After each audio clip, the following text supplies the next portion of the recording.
Hi there, Lindsay here, the Frugal Crafter. Today we are going to do a fun mixed media piece you can use it in a sketchbook. I'm using some loose paper, and I'm also using my brand new universal template. It's from my Sketchbook Floozy line with Craft Stash.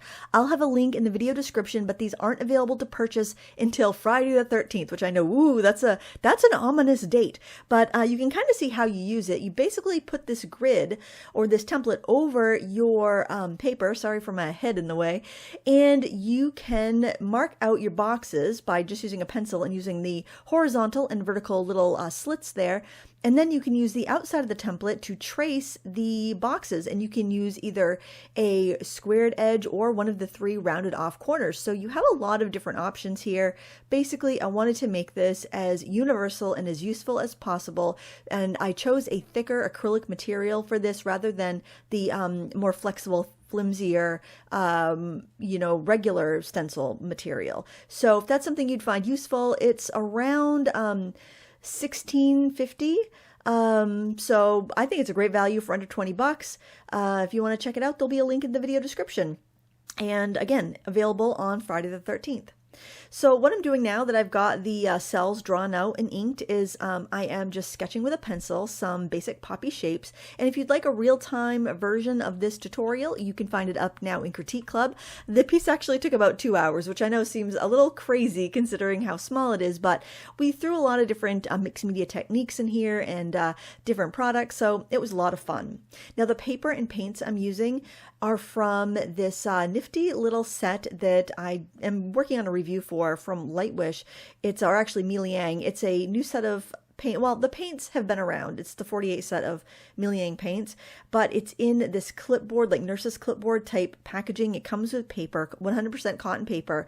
It has a place to store finished paintings and all your materials. It's just kind of a nifty kind of gift packaging thing, and just something to consider with the holidays coming around, I think, or for plein air work if you like to plein air work. But the clipboard will hold the work. You can put your work on it as you're using it, and everything kind of fits back in. It's novel. It's the same paints. It's the same Miliang paints that you know and love, but just a different format. So I'll have a review coming up in probably about a month.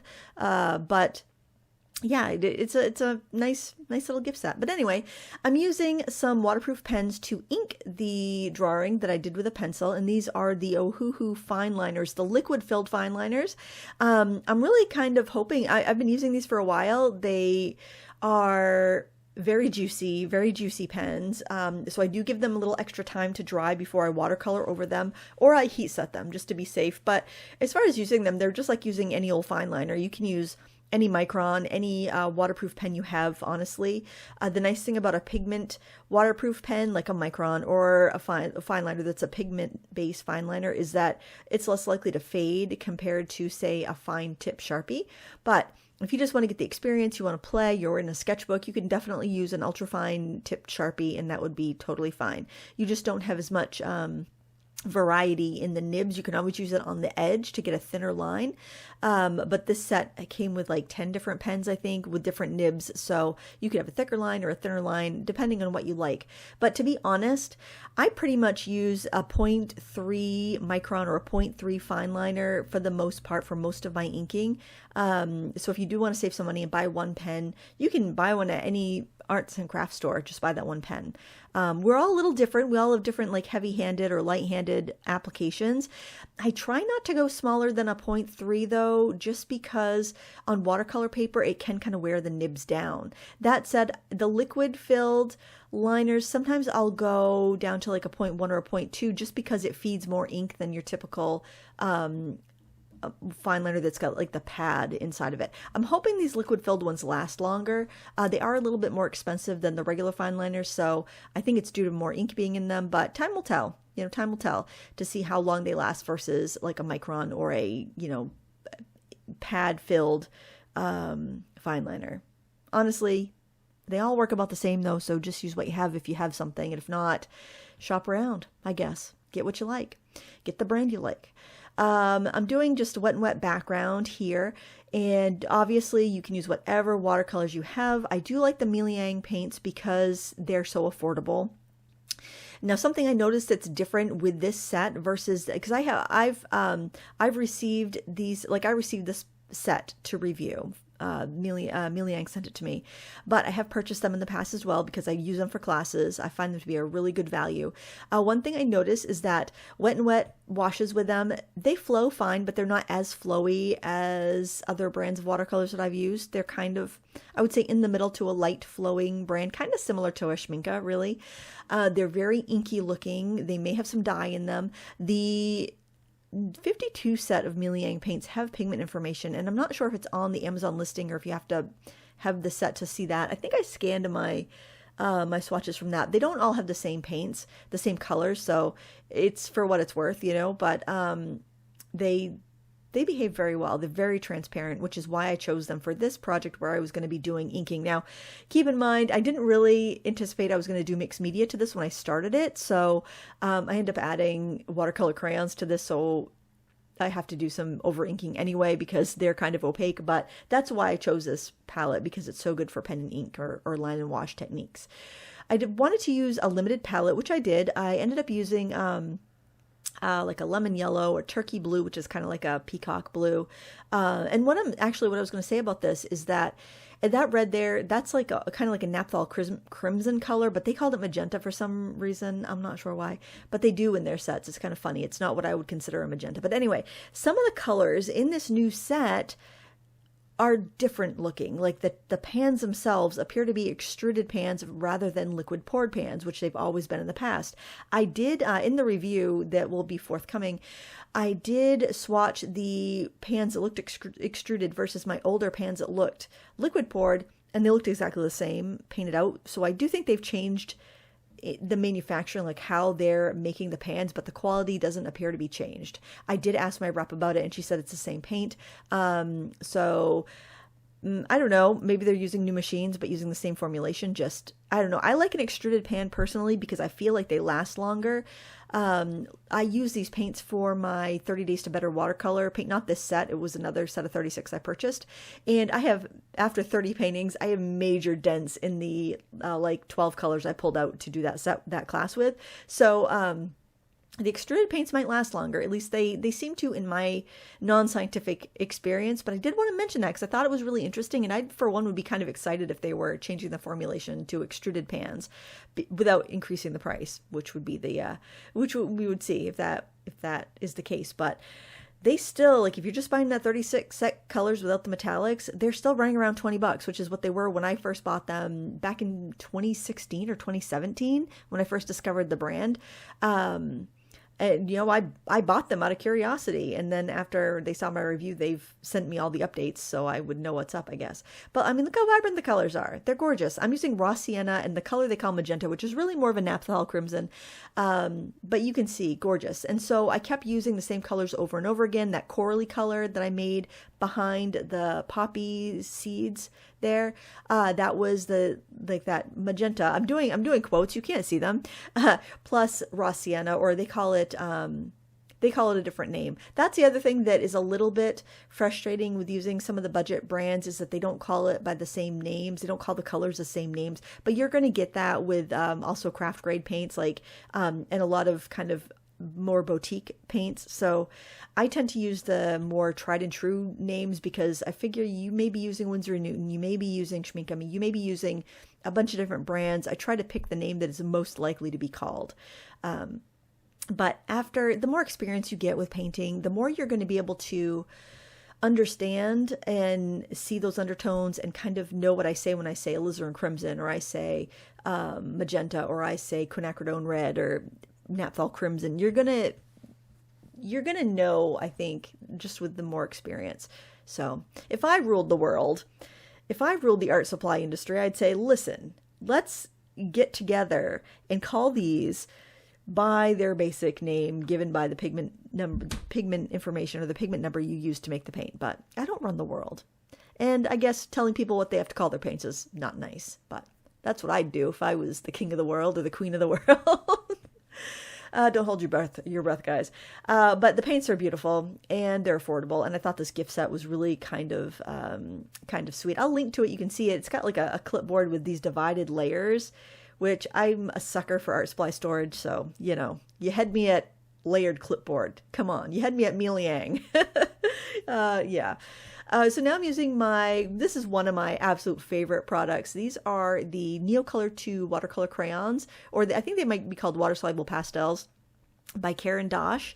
If you're on a budget or you're not sure if you like this type of product, I would highly recommend getting the Swiss Color set of 15 water soluble pastels, because I can't tell a difference between the quality. You just got 15 colors and they're half the size.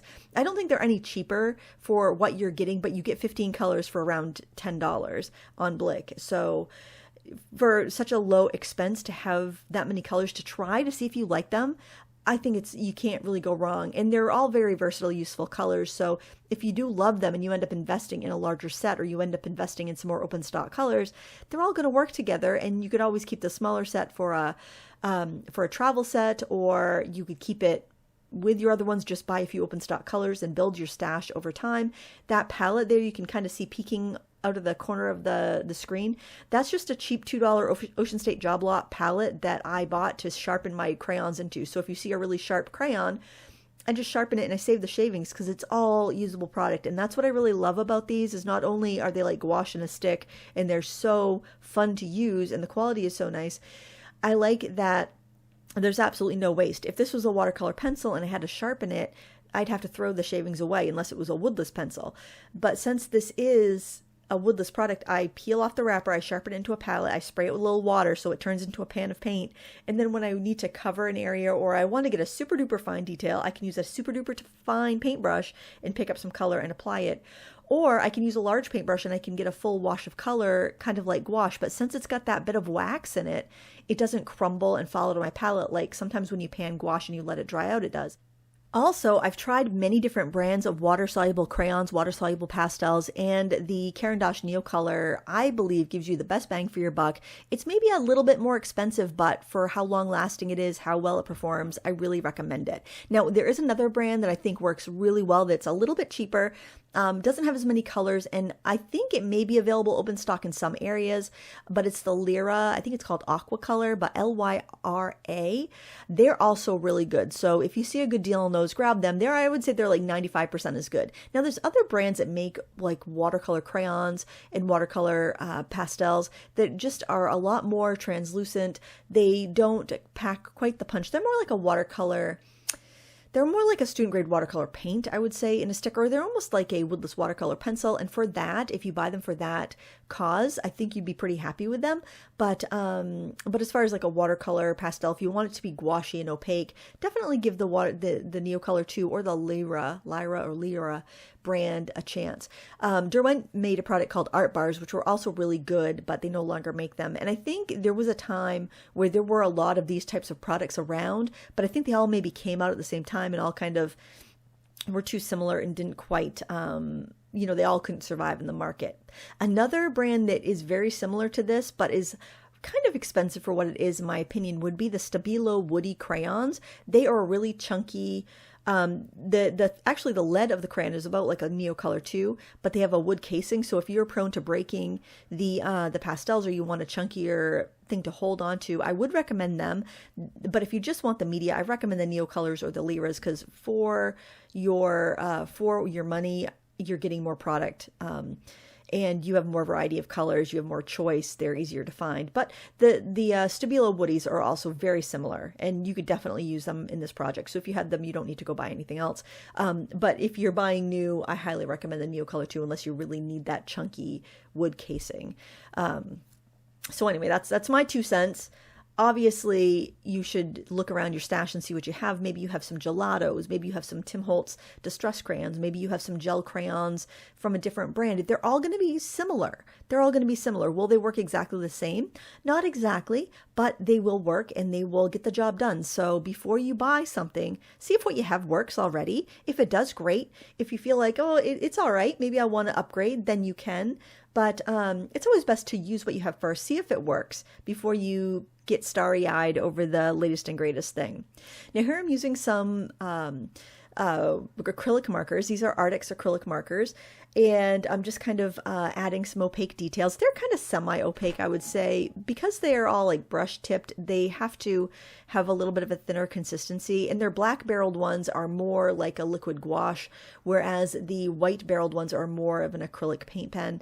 I want to caution you against getting too many acrylic markers. If you already have a set, I would highly recommend you use those up before you buy any more, because they seem to have more of a shelf life, especially if you don't use them daily. If you're someone that uses these all the time, you probably can get away with having more open and out, but I do find that once they've sat for a while, the tips can dry out, and even if you keep them perfectly capped, even if you keep them on their side, like I store these on the side, that's a Dollar Tree makeup caddy. I bought a bunch of them, glued them together, made a case. I tip it on the side for storage, but I tip it up when I'm using them. But, you know, if you're not going to use them regularly, I would just buy a small pack, because otherwise they're going to go bad on you. They're kind of like gel pens in that respect. They're great products, but they need to be used often. They need to be loved. If you neglect them, they will neglect you. So just kind of keep that in mind. I don't want you to buy stuff because it's on a good sale and then have it go bad before you can use it.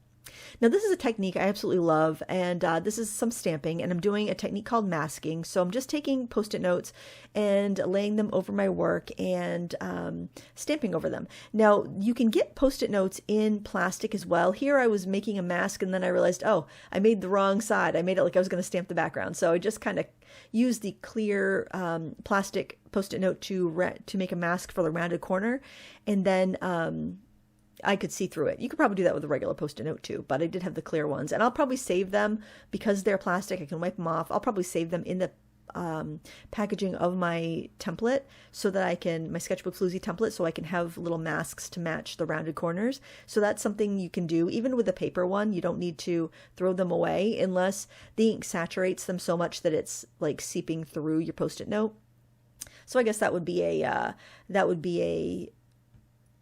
reason to go with the plastic ones, but they're just called, I think they're sold as like translucent Post-it notes on Amazon. That's where I bought mine. I'll have to try to find my order, and I can link up the ones that I bought, but they're pretty affordable.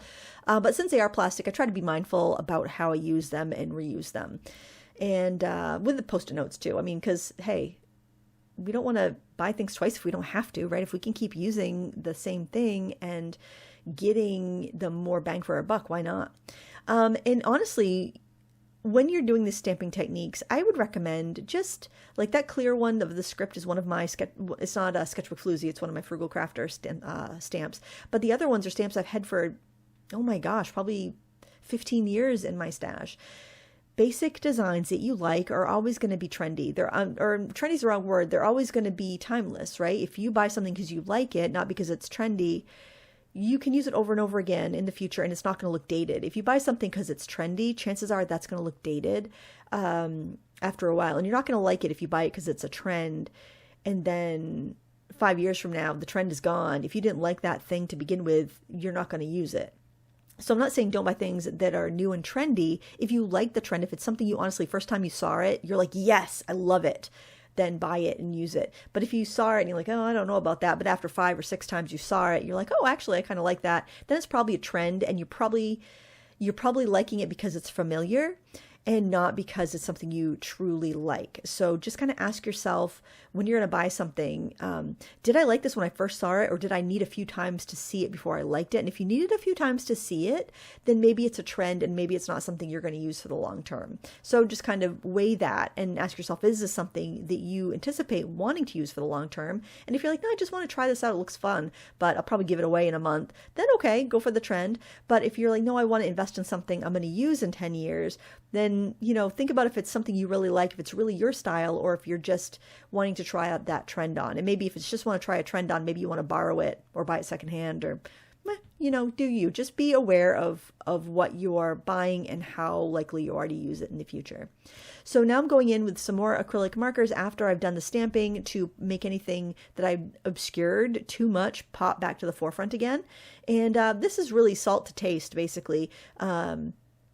All these like little details, these are optional. You don't need to add the stamping. You don't need to add the marker. You don't need to do a gosh darn thing that you don't like. This is your art. You do what you want to do. If you don't like this grid nonsense, don't do the grid nonsense. If you love the grid nonsense, make a bigger one, put a huge grid on it, make things as big as you want, hang it on the wall. Do it in a sketchbook, do it wherever, have fun, do it on canvas. You can do it on canvas and use different supplies. Have fun with it. This is a way to jumpstart your ideas. And if you feel like you'd like a little bit more feedback on your work, a little extra help, a little hand holding, consider checking out Critique Club, because you do get feedback from me. You do get the real-time tutorials. There's like 150 of them in there. There's monthly prompts. There's a supportive community. You know, if that's something you want, it's there for you. If not, get the ideas from the time lapses and go on your way and do your thing.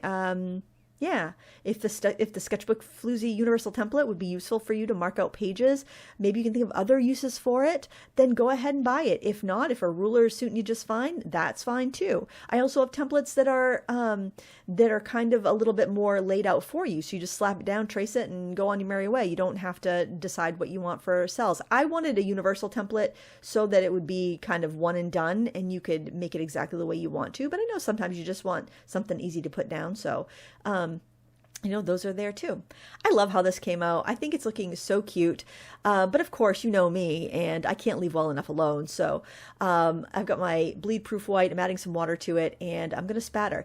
Now, I've heard people say that they have to throw their bleed proof white away because it dries out on them when the jar is half full. Don't throw it away, guys. Spray it with some water. I actually spray a little water in it, water that I've boiled and let cooled off. I spray it before I put it away, and I've been using it for about 6 years, and it's still fine. So I've never had any mold issues, and I'm still using it, and it gets thick, it gets hard, it can even get hard, but you can reconstitute it. So please don't throw that away. It's such good stuff.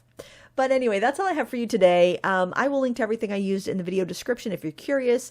And yeah, I hope that if you wanted the Sketchbook Floozy template, you will check it out on the 13th.